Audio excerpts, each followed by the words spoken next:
Morning, everybody. Mike Nemec here with some early morning grain and oilseed comments for Thursday, June 13th. Excuse me. The overnight trade kind of unchanged in the corn and in the wheat. Beans are down a little bit, 10 to 5 cents.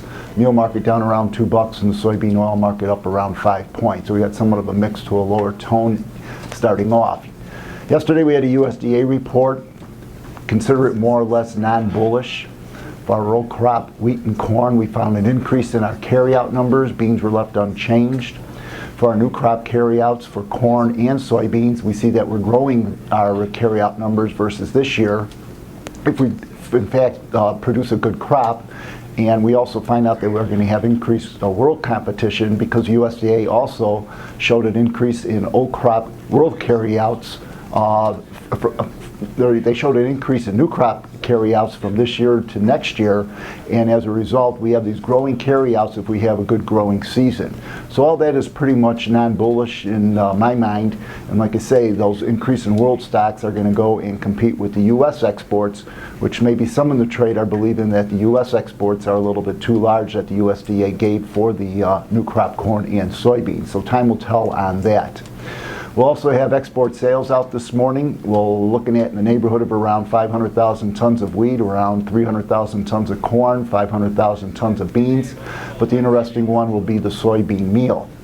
We're not rationing our meal export, and as a result we're not rationing our domestic bean usage, and that'll continue to support the nearby contracts if we find out that we're still doing meal business and it's not being shifted to South America at this point in time. So that'll be something to watch here this morning. The other thing that's going on with those nearby contracts, today is the last day of the Goldman roll. They have been in here selling the nearby contracts and putting them into deferreds. Once that's over with, we'll get back into trying to see if our cash markets for corn and beans and meal can stay strong, because right now we're not getting the farmer sell rate. If we are still doing business and we're not going to be seeing any deliveries at the end of the month, we should be showing that as far as spread strength going forward after this roll is all over with, of which we have been doing even through the roll. And then finally the weather. It looks like we're going to continue to be status quo. Rain's continuing to come through. The belts continuing to aid the crop that's been planted. A little bit warmer temperatures. Once again, with the buildup of the carryout numbers as far as USDA report goes, and if we don't have any type of prolonged dry, hot weather, which is not in the forecast right now, it'll continue to keep the speculative trade kind of at bay.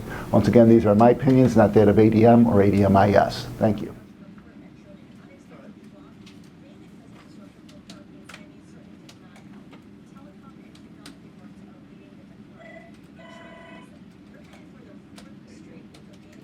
John, hey.